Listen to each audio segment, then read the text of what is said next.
سب بولیے رضی اللہ تعالی۔ عمر فاروق رضی اللہ تعالیٰ عنہ کا مبارک زمانہ ہے۔ حضرت عمر نے فوج بھیجی ایران کے حکمران کے ساتھ جہاد کرنے۔ ایران کے بادشاہ نے 2 عیسائی جاسوس بھیجے، کہنے لگا ذرا پتہ تو کرو مسلمانوں کا راز کا طریقہ کیا ہے، میں صف بندی کراتا ہوں۔ وہ ساری رات صف بندی کراتا رہا۔ 2 جاسوس آئے مسلمانوں کی معلومات کرنے۔ معلومات کر کے جب واپس گئے تو حضرت عمر فاروق رضی اللہ تعالیٰ عنہ کے سپاہیوں کو دیکھا، غور سے پلٹے تو بادشاہ کہنے لگا کیا حال دیکھ کے آئے ہو؟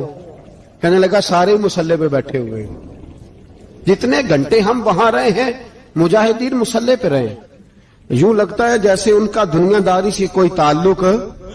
اور کہنے لگے بادشاہ کوئی ایسی طاقت ہے جس کو وہ بلا رہے تھے، کوئی ایسی قوت ہے جس کو وہ پکار رہے تھے، ہمیں بھی وہاں کھڑے ہو کے محسوس ہوتا تھا کہ ہاں کوئی ہے جو آ جائے گا ان کی مدد کے لیے، کوئی ہے جو پہنچے گا ان کی مدد کرے گا۔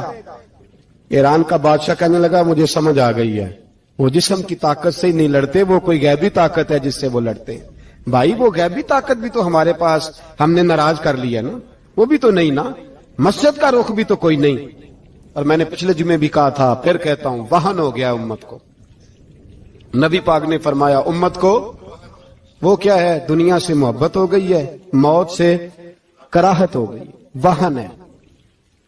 صحابہ کرام کو موت سے بڑا پیار تھا، موت سے بڑی محبت کر، ہماری طرح نہیں، وہ کہتے تھے مریں گے تو منو مٹی، تو وہاں ٹھیک ہے عذاب قبر حق ہے، لیکن میں کہا کرتا ہوں سالوں کے بعد جو پردیس سے ماں کے پاس آئے، ماں اسے عذاب نہیں دیتی، اس کا ماتھا چوما کرتی ہے۔ اور بھائی جو رب کریم کی بارگاہ میں جائے گا تیرا کیا خیال ہے، گل سڑ جائے گا؟ مدینے والے حبیب نے فرمایا قبر المومن روضۃ من ریاض الجنہ، فرمایا میرا مومن جب قبر میں جاتا ہے تو اللہ جنت کے سارے دروازے کھول دیتا ہے، وہ تو اللہ کی رحمت میں پہنچتا ہے۔ کون کہتا ہے مومن مر گئے، وہ تو قید سے چھوٹے اپنے گھر گئے۔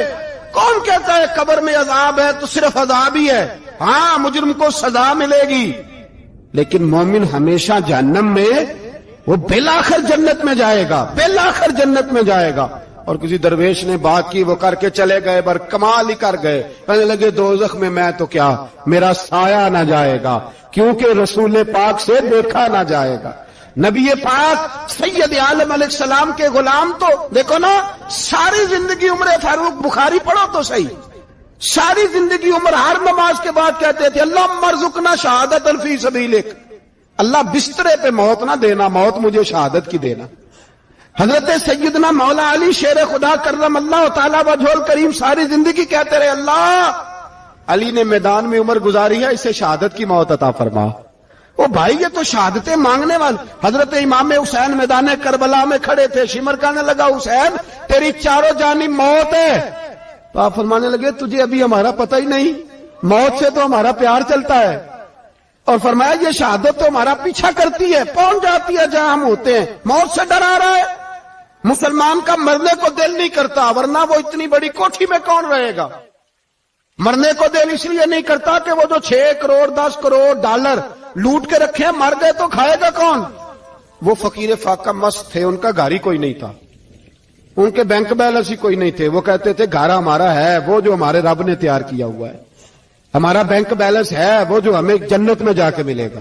ان کا تو یہ کھاتا ہی کوئی نہیں تھا، اس لیے وہ شہادت کی۔ حضرت عمر بن جموع رضی اللہ تعالیٰ عنہ میدان احد میں 4 بیٹے لے کے آئے۔ کتنے بیٹے؟ بول کے بتائے۔ 4 بیٹے لے کے عمر بن جموع آئے، اور خود ایک ٹانگ سے لنگڑے سے آبی ہیں، ٹانگ چھوٹی ہے۔ حضور کے سامنے کھڑے ہوئے کہا محبوبہ میرے 4 ہی تھے، میں 4 لے آیا ہوں، قبول کر لیں۔ تو حضور نے فرمایا تو کیوں تلوار اوڑے آیا ہے، یہ تو نے کیوں گلے میں اسلحہ ڈالا ہوا ہے؟ کہا یا رسول اللہ میں نے بھی تو جانا ہے نا۔ تو حضور نے فرمایا 4 بیٹے جو ہیں۔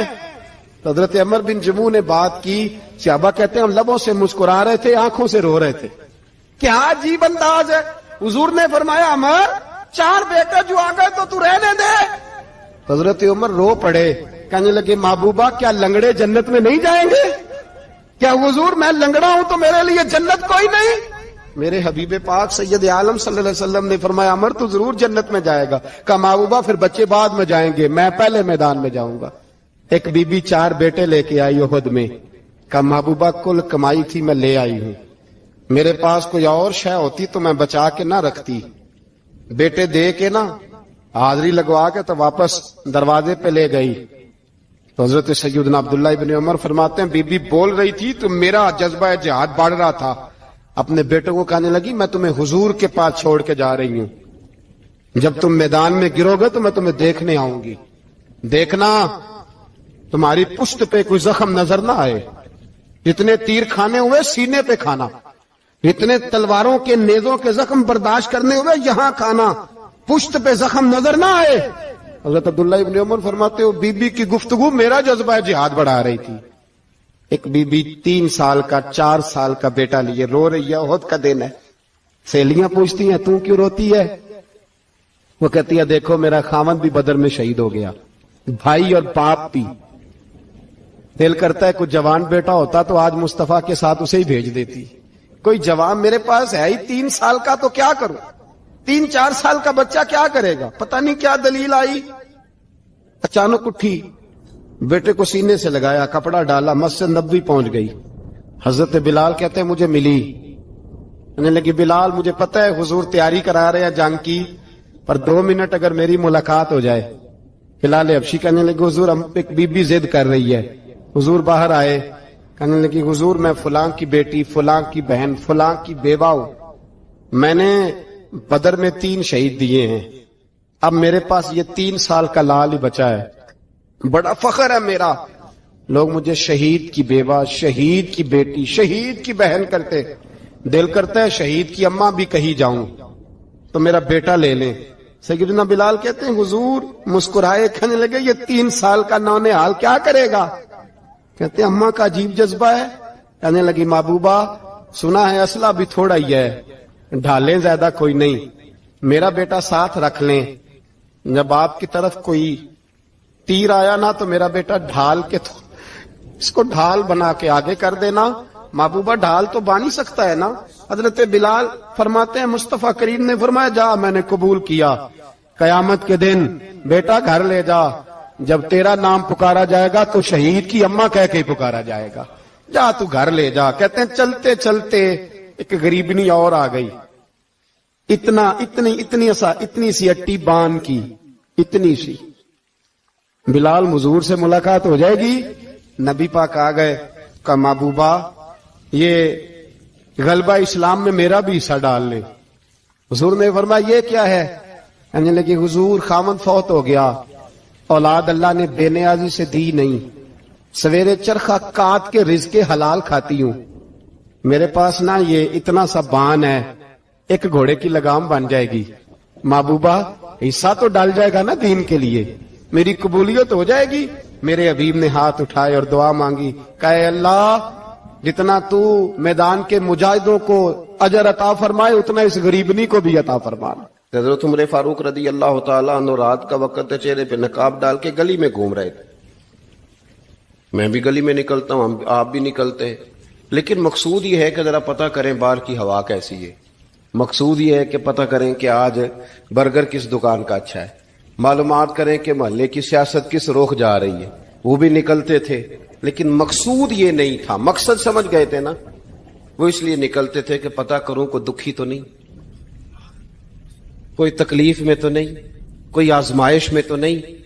دیکھیں نا کام وہی ہے، میں بھی کرتا ہوں، آپ بھی کرتے ہیں، ساری دنیا کرتی، لیکن وہ ایکم احسن عملا، کردار کس کا ستھرا ہے، ذہن کس کا اونچا ہے، ذوق کس کا بڑا ہے۔ زندگی وہ بھی بتا گئے، ہم بھی گزار رہے ہیں، لیکن وہی کمزور باتیں اور وہی روایتی گفتگو اور وہی لب و لہجہ اور وہی دنیا داری کے مخصوص ہی ہماری گفتگو، فلاں کیا کر رہا ہے، کہاں پہنچ گیا، اگر پیسے کسی نے نہیں کمائے تو کہاں نکھٹو ہے تب نہیں کمائے، اور اگر زیادہ کما لیا تو کہنے لگے 1 نمبر طریقے سے تو نہیں کمائے جا سکتے، یہ کوئی غلط رستہ بڑی گفتگو ہے، بس نشستن گفتن برخاستن۔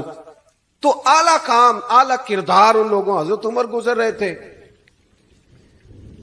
تو غلام ساتھ تھا، ایک شخص کو دیکھا کہ مدینے کے باہر خیمہ لگایا ہوا ہے، بھئی خیریت ہے، یہاں خیمہ کو لگایا؟ کہنے لگا امیر المومنین سے ملنے آیا ہوں، رات ہو گئی تھی تو سوچا یہیں قیام کر لیتا ہوں، صبح ان سے ملوں گا۔ تو فرمایا اندر کسی کے درد سے کراہنے کی آواز آتی ہے، کہنے لگا میری بیوی ہے اور بچے کی ولادت کا وقت آ گیا، تکلیف میں۔ حضرت عمر دوڑے گھر گئے، اپنی اہلیہ سے کہنے لگے نیکی کمانے کا ارادہ ہے؟ اس نے کہا ہے۔ مقصد سمجھ گئے تھے نا وہ لوگ، بالکل ہے۔ فرمایا جو ضرورت کی چیزیں ولادت کے وقت ہوتی ہیں لے لے، کچھ گھی لے لیا، کچھ چنے لے لیے، کچھ ضرورت کی چیزیں لے لی، خاتون کو ساتھ لیا۔ یہ خاتون اول کی بات کر رہا ہوں میں خاتون اول کی بات کر رہا ہوں۔ حضرت فاروق اعظم رضی اللہ تعالیٰ عنہ امیر المومنین ہے۔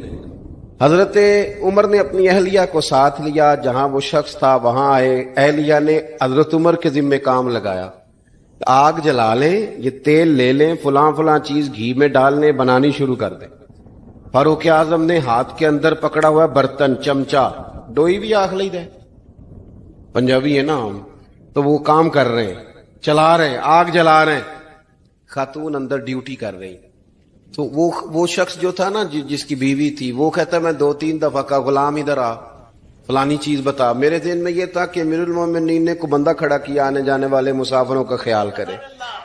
میرے ذہن 2-4 دفعہ میں نے اپنے لفظوں میں بات بھی کہہ دی، لیکن جب اندر میرے بچے کی ولادت ہوئی تو اندر سے میری بیوی بولی اور حضرت عمر کی اہلیہ بولی اور بول کے کہنے لگی امیر المومنین مبارک ہو، آپ کے دوست کو رب نے بیٹا دیا ہے۔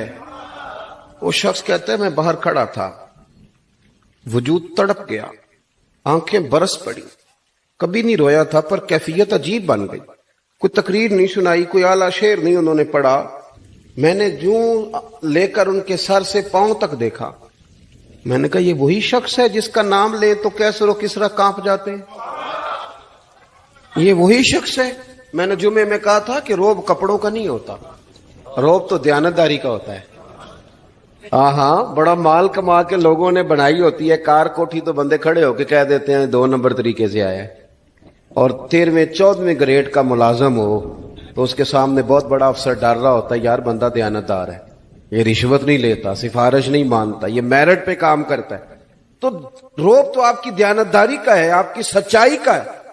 اپنی زندگی میں جو لوگ مقصد سمجھ گئے، مقاصد پا گئے، کچھ کر گئے، ہم ذرا الجھ گئے ہیں۔ پہلے اتنا شاندار مکان بناتے ہیں، پھر مرنے کو کس کا دل چاہے؟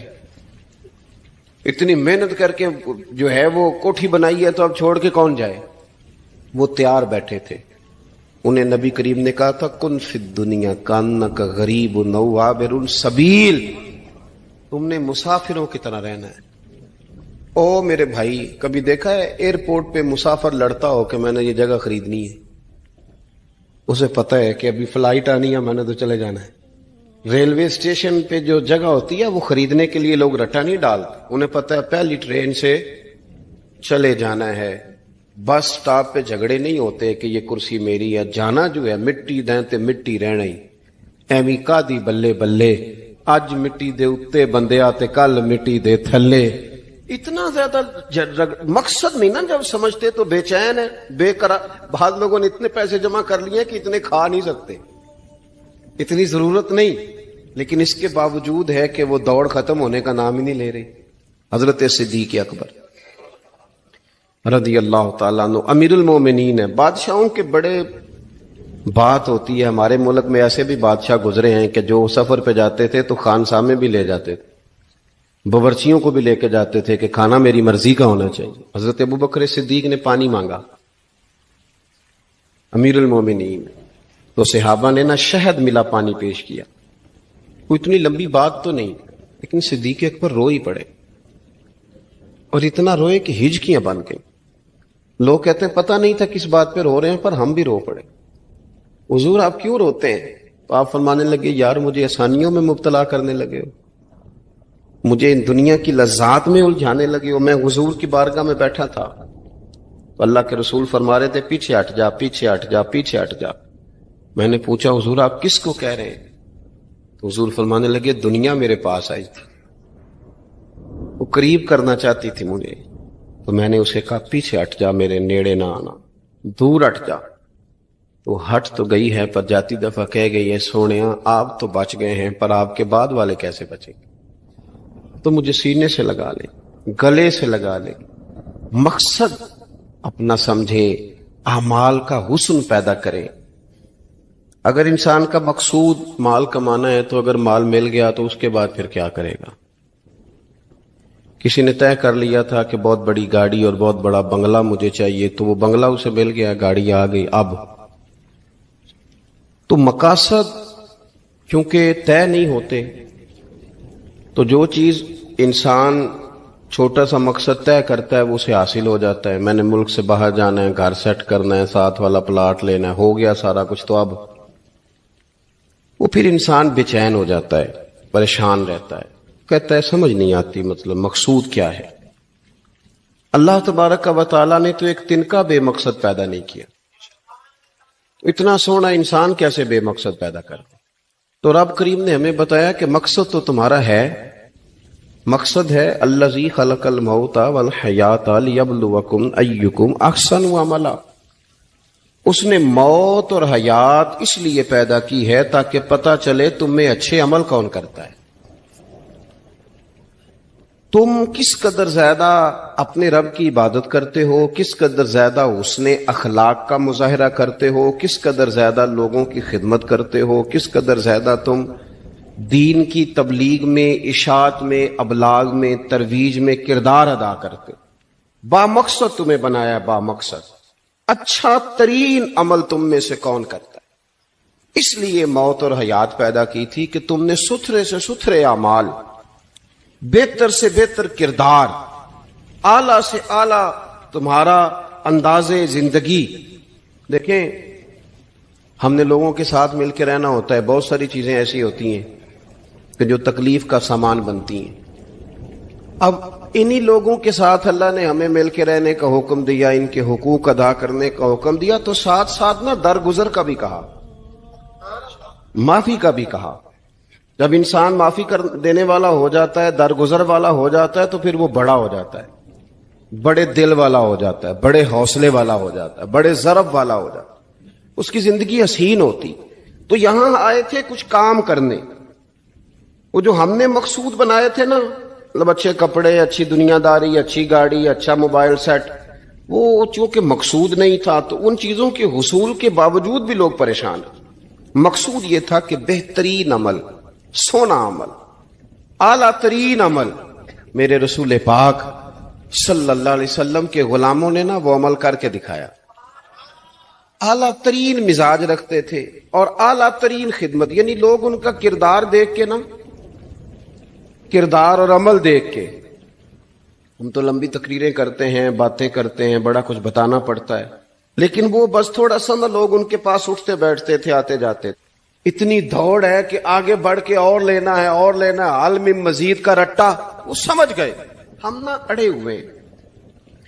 بہت سارے لوگ ایسے ہیں جنہیں صحیح بات کا پتہ چل گیا ہے، وہ فیصلہ کرنے میں دیر کر رہے ہیں، انہیں سمجھ آ گئی ہے کہ بہتر یہی ہے کہ میں وقت پہ مسجد آیا کروں، انہیں سمجھ آ گئی ہے بہتر یہ ہے کہ سویرے اٹھ کے نا واٹس ایپ بعد میں دیکھوں، پہلے قرآن پاک کی زیارت کر لیا کروں۔ سمجھ انہیں ہے، سمجھ ہے کہ باتیں زیادہ کرنے سے بہتر ہے درود و سلام زیادہ پڑھا جائے، پتہ انہیں ہے، وہ فیصلہ ہی نہیں کر رہے، ارادہ نہیں بنا رہے، توجہ نہیں کر رہے۔ جب بہت زیادہ بندہ دنیا داری میں الجھ جاتا ہے نا، بہت زیادہ،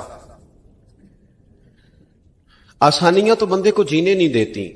پہلے انسان کہتا ہے کہ موٹر سائیکل ہو جائے نا تو چلو سفر آسان ہوگا، پھر موٹر سائیکل کہتا ہے ٹائر 2 ہیں، 4 ٹائروں والی ہونا، چلو مہران ہی ہو جائے خیر ہے، لیکن مہران میں بیٹھتے ہی اسے خیال آتا ہے کہ اس کی تو سیٹیں تنگ ہیں، پھر اس سے بڑی گاڑی چاہیے۔ یہ روز دوڑ ہے، بانج فقیروں کسے نہیں ماریا، اے ہوئی چور اندر دا، یہ دوڑ ہے، یہ ختم۔ حضرت ابوبکر صدیق رضی اللہ تعالیٰ عنہ امیر تھے، ہمیں تو نا جی ایک سے ایک کھانا، اور آج یہ نہیں کھانا، آج میری مرضی کا کھانا، یہ میری مرضی کا، یہ میرے بچے کی مرضی کا، یہ فلانے کی مرضی کا، وہ خواہشات کا انبار، اور نفس بچے کی طرح ہوتا ہے، خواہش پوری کرو تو فوراً ہی دوسری بھی بتا دیتا ہے، دوسری پوری کرو تو تیسری کی بھی خبر دے دیتا ہے۔ ہم نا چونکہ الجھ جاتے ہیں، پھر وہ الجھاؤ ہمیں باہر نہیں نکلنے دیتا۔ اگر تھوڑا تھوڑا کر کے، میرا مطلب یہ ہے کہ زندہ رہنے کے لیے روٹی کھانی ہے نا، مثلا روٹی کا لطف کتنی دیر ہوتا ہے، جتنی دیر منہ میں چباتے ہیں، اس کے بعد ختم۔ تو کپڑا تو پہننا تھا بدن چھپانے کے لیے، اس میں وہ کدھر سے آ گئی ساری کہانیاں جو آج بن گئیں اور اتنے میں نے عجیب و غریب نظام دیکھا ہے کہ نوجوان ہے، اچھا بھلا سیانا آدمی، کپڑے اس نے تازے سلوائے ہیں اور 99 لوگوں نے کہا ہے صحیح لگ رہا ہے، تو صرف ایک نے کہا نہیں ٹھیک لگ رہا، وہ پریشان ہو جاتا ہے، کہتے اب اس کا کچھ کروں، کیوں؟ اس لیے کہ یہی سارا مقصود سمجھ لیا ہے، کپڑے پہننا، اسی میں الجھ جانا۔ میں اکثر دوستوں سے کہتا ہوں، میں خود کسی دوسرے کی بات نہیں کرتا، بہت زیادہ عمر نہیں میری، میں خود جایا کرتا تھا، شادی کوئی آ گئی تو 2-3 دن پہلے ابا جی کہتے تھے پرانے جوتے کچھ گنڈوا لا، کچھ پالش کرا لا، توڑے میں ڈال کے جانا موچی کے پاس، اس نے کچھ سیٹ کر دینے۔ اب کہاں رہ گیا جی یہ کام؟ چھٹی نہیں ہو گئی؟ اب کون سا ایسا سلسلہ ہے؟ وہ جو کہیں سے کپڑا تھوڑا پھٹ جاتا تھا نا تو اماں اس کو اس طرح پیوند کراتی تھی کہ ڈیزائن بھی بن جاتا تھا اور کام بھی چل جاتا۔ کدھر گیا وہ دور؟ لیکن تکلیف دیکھ لیں آج پہلے سے زیادہ ہے، لڑائی پہلے سے زیادہ ہے، آزمائش پہلے سے زیادہ ہے۔ کیوں؟ جتنی بھی خواہشات آپ بڑھاتے جائیں گے نا مقصد فوت ہوتا جائے گا۔ جتنی بھی مقصود سفر کرنا ہے، گاڑی دکھانا تو مقصود نہیں نا، لیکن ہمیں وہ والی گاڑی چاہیے کہ لوگ ایک دفعہ انگلی منہ میں ڈالیں کہ وہ خو اس گاڑی پہ بیٹھا ہوا ہے۔ ہم مقصد سے پیچھے ہٹیں گے جب پھر تکلیف میں آئیں گے، پھر آزمائش۔ زندگی میں ہم نے جو چیزیں مینج کی ہیں وہ ساری دوسروں کے لیے ہیں، ہمارے لیے کوئی شے بھی نہیں۔ ولیمے پہ گئے تاکہ برادری راضی ہو جائے، تعزیت کے لیے گئے تاکہ محلہ راضی ہو جائے، فلانا کام کیا تاکہ لوگ جو ہیں وہ میرے حق میں ہو جائیں۔ ساری زندگی دوسروں کے لیے جی کے گزار دی، اور آپ نے 99 نیکیاں کی، ایک خامی آئی تو لوگ تو وہ تھے جو پھر بگڑ گئے۔ بہتر نہیں بندہ رب کو ہی راضی کرے؟ واللہ ورسولہ احق ان یرضوہ، اللہ اور اس کے رسول کا زیادہ حق ہے کہ انہیں راضی کیا جائے، ان کا زیادہ حق۔ اپنی زندگی میں معاملات کو ترتیب دیں، ایک مخصوص ذہن بنائیں، اتنا سویرے قرآن شریف پڑھنا ہے، اتنا درود پاک، اور یہ راز ہو ہمارا اور ہمارے رب کا، یہ راز ہو، اتنی دیر مصلی پہ بیٹھنا ہے۔ میرے ایک دوست ہیں ڈاکٹر صاحب، میں بیٹھا تھا تو وہ ایک شخص کو کہہ رہے تھے تیرے دل میں کچھ باتیں ہیں نکال دے تاکہ تیری ٹینشن ریلیز ہو جائے، تیری صحت ٹھیک ہو جائے گی۔ تو بندہ کہہ رہا تھا اچھا ٹھیک ہے ڈاکٹر صاحب۔ تو میں نے کہا کہ اگر آپ اجازت دیں تو ایک بات میں بھی کر لوں؟ نے کہا آپ بھی کر لیں۔ تو میں نے کہا ڈاکٹر صاحب کچھ دکھ بڑے ذاتی اور نجی ہوتے ہیں، بندہ کسی کے سامنے کہہ ہی نہیں سکتا، بڑے ذاتی قسم کے ہوتے ہیں، وہ آپ کسی کے سامنے اتنا مرضی کوئی قریبی ہو، وہ بندے کی اپنی اندر کی کچھ ایسی تکلیفیں ہوتی ہیں اندر کی، آزم گنڈاں دے وچ گنڈاں 10 کیڑی کھولا، بڑے مسئلے ہوتے ہیں، آپ کیسے بیان کر سکتے ہیں؟ سوال ہی نہیں پیدا ہوتا۔ تو کہنے لگا پیر صاحب حال تو ہوگا نا؟ میں نے کہا بالکل ہے، ہمیں ہمارے دین نے دعا سکھائی ہے، جو کسی سے نہیں کہہ سکتے وہ اپنے رب سے کہہ دو، اللہ کے حضور عرض کر دو، کشکول طلب دراز کر کے کہہ دو مالک یہاں پریشان ہوں، وہ بڑا کریم ہے، عطا بھی کرے گا اور پردہ پوشی بھی فرمائے گا۔ اپنے اللہ کے ساتھ اپنا تعلق مضبوط کریں، اپنی زندگی میں حسن اعمال کا پیدا کریں، اعمال کا، کہانیوں کا نہیں، باتوں کا نہیں، تصویروں کا نہیں، نئی سے نئی پکچر کا نہیں، اعمال کا، اور خوبصورت